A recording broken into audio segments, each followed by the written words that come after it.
لباس ہو. سبحان اللہ. شوہر بیوی کا رشتہ، ایک دوسرے کا لباس. لباس کس لیے پہنتے ہیں آپ؟ خوبصورت لگنے کے لیے. شادی کے بعد ایک عورت اور خوبصورت ہو جاتی ہے شوہر کے کمپینین شپ میں، اس کے ساتھ میں، لہٰذا اس لباس کو تار تار نہیں کرنا چاہیے، اسے داغدار نہیں کرنا چاہیے، اسے اتارنا نہیں چاہیے. لباس کو لباس سمجھ کر امپورٹنس دینی چاہیے. آپ اپنے لباس کا کیسے خیال رکھتے ہیں؟ ذرا سا بھی میلا ہو جائے تو آپ کو کتنی فکر ہوتی ہے. کیا اگر آپ کے شوہر کے اوپر کسی طرح کے کوئی گناہ یا کسی چیز کے اثرات آنے لگے آپ کو فکر ہوتی ہے؟ کبھی وہ دین سے دور ہونے لگے آپ کو فکر ہوتی ہے؟ لباس کے اندر کوئی داغ لگ جائے آپ دھونے کی کوشش کرتے ہیں، آپ وقتی طور پہ چھپا لیتے، اپنا پلو موڑ لیتے ہیں. اسی طرح ہسبینڈ اینڈ وائف ایک دوسرے کے عیب چھپاتے ہیں. وہ سرے عام سرے بازار اس کا اعلان نہیں کرتے، اس کی تشہیر نہیں کرتے، ہر ایک کے سامنے قصہ سنانے نہیں بیٹھ جاتے. ہمارے بہت سے مسائل اس لیے بڑھتے ہیں کہ وہ بیڈ روم سے باہر آ جاتے ہیں.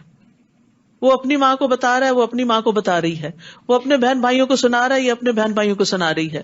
تمہیں اللہ نے ایک دوسرے کے قریب ترین رکھا ہے، آپس میں ایک دوسرے کے ساتھ نمٹو. گندگی جتنی پھیلے اتنی سمیٹنی مشکل ہوتی ہے. آپ نے دیکھا ہوگا نا، کہیں پر تھوڑی سی بھی گرے تو آپ ادھر سے ہی اس کو صاف کر لیں، اسپنج کر لیں، دھو لیں، ڈٹرجنٹ لگا لیں، کلین کر لیں، چمکا لیں، ری پینٹ کر دیں، بات ختم. لیکن اگر آپ اس کو پھیلا دیں گے تو پھر کیا ہوگا؟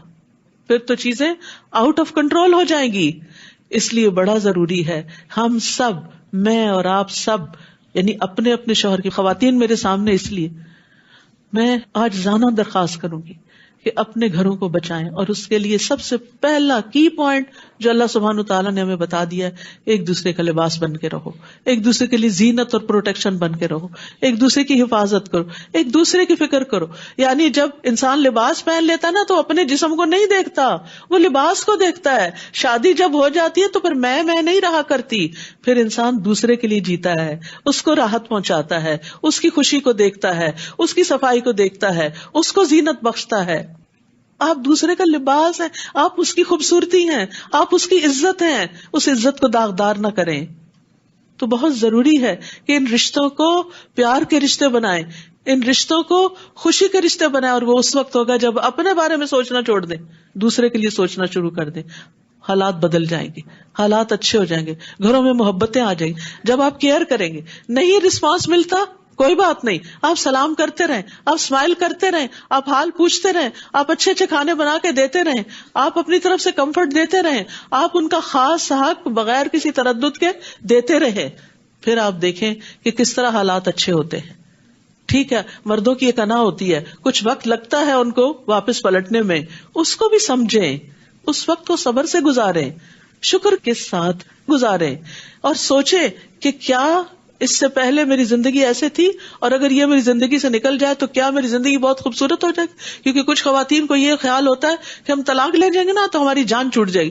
اور نہیں، اس سے بڑے مسائل آگے آئیں گے، جان نہیں چھوٹے گی اور جان پھنسے گی.